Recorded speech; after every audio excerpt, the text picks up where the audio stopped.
आप देख रहे हैं public statement news network.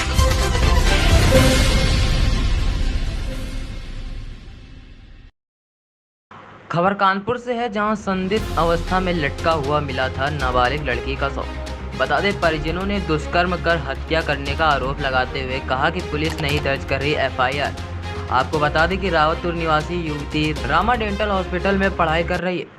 Doctor Neha घोषा के यहाँ घर का काम करने जाती थी। विगत 17 सितंबर को भी रोज की भांति कल्पना अपने घर से काम करने के लिए निकली। रात 9 बजे लड़की ने अपने घर पर फोन करके बताया कि आज मैडम के यहाँ पार्टी है और उसको आने में देर हो जाएगी। मैडम ने घर पे रोका है। मृतक की मां ने बताया कि 18 सितंबर की सुबह 3:30 पर रावतपुर थाने की पुलिस ने घर आकर सूचना दी कि तुम्हारी बेटी ने नेहा घोषा के घर आत्महत्या कर ली है। इस प्रकरण में नया मोड़ आ गया है।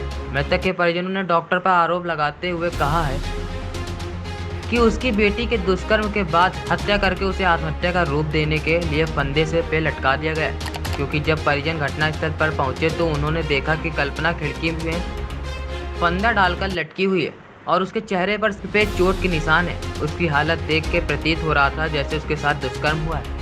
क्षेत्रीय लोगों ने बताया कि नेहा घोषा के यहाँ अक्सर देर रात तक पार्टी होती थी और पार्टी में उनके कई पुरुष मित्र आते थे। आज भी 5-6 लड़के आए थे, जिससे मृतक के परिजनों को किसी अनहोनी की आशंका हुई। क्या मामला था, तो अभी तक पुलिस ने क्या कार्रवाई की? हमको कुछ नहीं, हम रामा डेंटल की लड़की थी, नेहा घोष। उसके घर मेरी लड़की काम भी करती थी और पढ़ती भी थी और अक्सर रात को वो रोक भी लेती थी। 17 तारीख को रात को लेकर गई मेरी लड़की को, घर में छोड़ी। लोग कह रहे वो पार्टी में गई। हमने तो नहीं देखा कि तुम पार्टी में गई, कहाँ गई।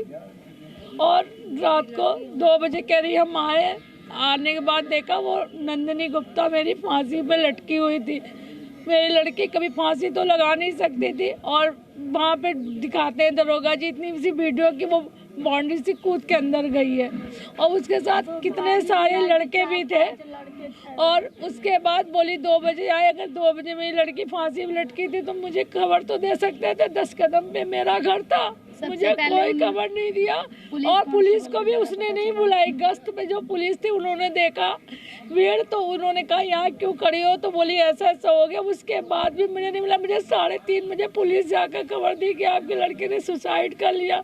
हम दौड़ते आए और उसके बाद तुरंत उन्होंने जल्दी उसको उतारा, चादर में लपेट के 4 बजे लेकर चले गए। और लड़की आज तक नहीं मिली और ना मुझे कभी ये तसल्ली भी नहीं देने आएंगे आपके लड़के के साथ इतना हुआ। उसके बाद वो फरार हो गई और अभी तक मेरी ना रिपोर्ट लिखी गई ना मेरी कोई कार्रवाई हो रही। कहाँ अभी तक किस अधिकारी तक गए थे? हम लोग ने लखनऊ तक पहुँच गए थे, डीएम सबके पास पहुँच के गए थे। क्या लगता है आपकी बेटी की हत्या की गई है? मेरी लड़की को कुछ करके उसके साथ दुष्कर्म करके मार दिया, उन लोगों ने फांसी में लटका दिया। अभी मुकदमा नहीं दर्ज किया? मेरा कुछ नहीं हुआ, कुछ नहीं हुआ। मेरी लड़की को कोई इंसाफ नहीं मिला।